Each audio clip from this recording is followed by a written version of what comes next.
Hi, I'm Dr. Tracey Marks and I make mental health education videos.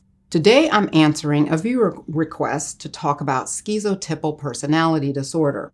Schizotypal personality is unique because it's not only considered a personality disorder, but in the Diagnostic and Statistical Manual of Mental Disorders 5th edition, it's listed as a schizophrenia spectrum illness. And this is because some consider it to be a prodrome of schizophrenia, meaning that it precedes the diagnosis of schizophrenia. But not all people with schizotypal personality disorder develop schizophrenia. It's termed schizotypal personality disorder in the Diagnostic Manual, but the original term came from a psychological construct of schizotypy. Schizotypy, originally defined by the British psychologist Dr. Claridge, can be just thought of as proneness to psychosis. Here's how schizotypal personality disorder is defined by the Diagnostic and Statistical Manual of Mental Disorders 5th edition.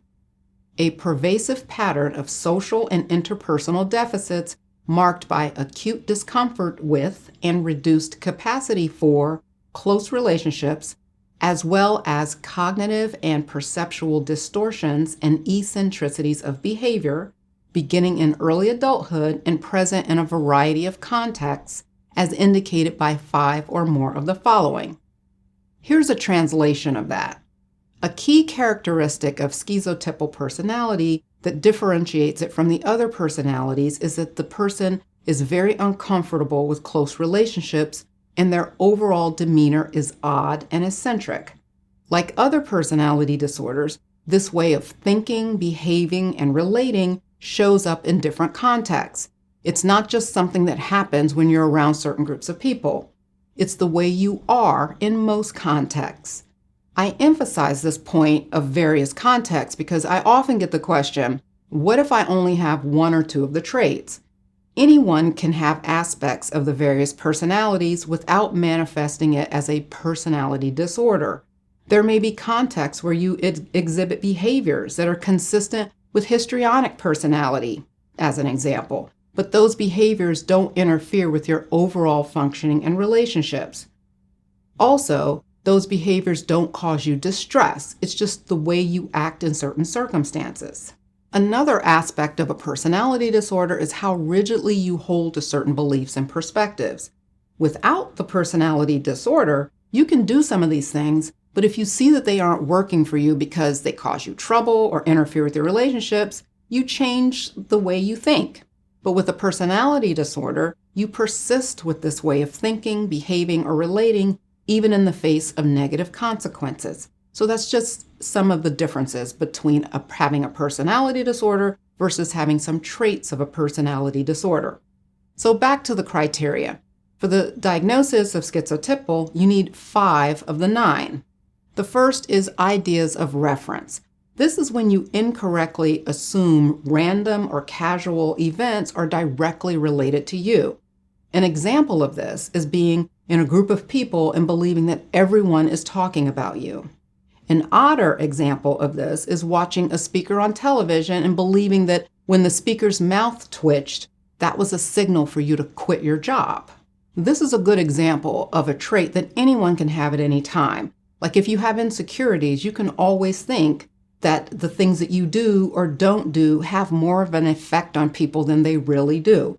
The difference with schizotypal personality is that it's not a one-off thing. It's a predominant way of thinking and usually has an odd, unrealistic aspect to it, like the example with the television speaker. Number 2 is odd beliefs or magical thinking that influences your behavior and is inconsistent with subcultural norms.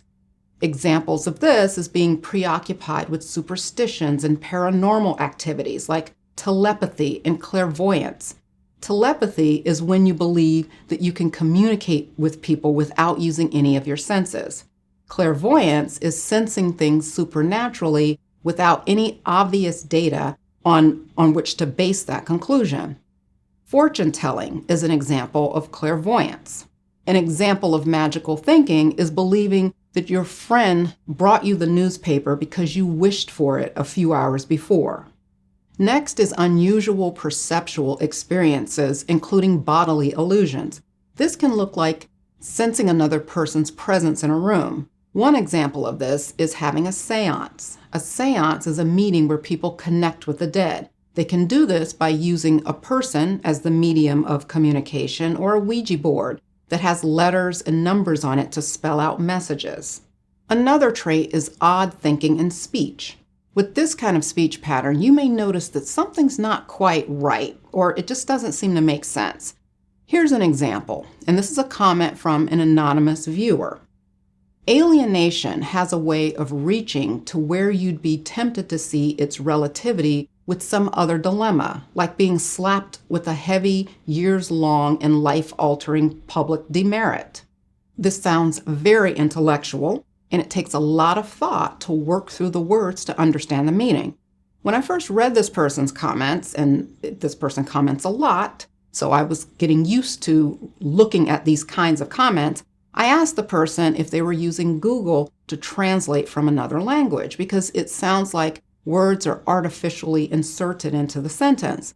The person told me no, they spoke native English, and they realized that not everyone understands them. Now, I'm not saying this viewer has this disorder. I'm just using this as an example of a metaphorical and over-elaborate speech pattern that we can see with schizotypal disorder and other disorders. But can you see how this could be alienating and make relating to others difficult? This illustrates how someone with schizotypal personality disorder can feel anxious and uncomfortable around people when they have this kind of trouble communicating. Number 5 is suspiciousness or paranoid thinking. 6 is inappropriate or constricted affect. With this, the person doesn't seem to respond appropriately to cues. They may have trouble reading body language or facial expressions, or they may not be able to express themselves in a way that fits the situation. To the observer, the person may appear stiff and unnatural. Number 7 is having an odd, eccentric, or peculiar behavior or appearance. The person may have unusual mannerisms. An example would be not making eye contact, or like looking just below the eye line when they're talking. So if you're on the receiving end of that, you may feel like you want to go. Number 8 is lack of close friends or confidants other than first-degree relatives. People with this disorder feel uncomfortable in relationships and they feel they don't connect with people. So they desire close relationships though, and this is a key difference from schizoid personality, where the person doesn't desire closeness and is fine being disconnected from people. The disconnectedness of schizotypal personality is a sore spot and a source of distress. I did a video talking about the indifference of schizoid personality disorder in this video. The last trait is excessive social anxiety that does not diminish with familiarity and tends to be associated with paranoid fears rather than negative judgments about themselves. There's a couple of things that play into the anxiety here. You can have the feeling that you don't fit in with people. You draw that conclusion when you see other people's reactions to the way you talk, your mannerisms, and your responses that don't seem to match the circumstances. But then also, the undercurrent of paranoid thinking makes your anxiety persist when you become more familiar with the person. So in other words, getting to know people doesn't make you feel more at ease. Instead, the time spent gives you more information to support your suspicions that other people are judging you or have malevolent intentions. For the diagnosis of the personality disorder, you need at least 5 of those. The prevalence of schizotypal personality disorder is about 3% of the general population. That's about the same prevalence as bipolar disorder, but for some reason, it's not talked about as much, even in the psychiatric community. It may be because people with schizotypal personality disorder, like the other personality disorders, don't come to treatment because of their beliefs. They come to treatment because they develop something else, like depression or anxiety. I mentioned earlier that a certain percentage of people can go on to develop schizophrenia. A 2013 study looked at a group of men with schizotypal personality. They scanned their brains and found them to have reduced gray matter in certain areas of the brain. Gray matter refers to the nerve cell bodies. So these people had reduced nerve cells in the brain. These findings are very similar to the brain changes seen in schizophrenia. But in schizophrenia, the reduction in gray matter is more pronounced. So it's believed that the reduced gray matter is responsible for the negative symptoms we see.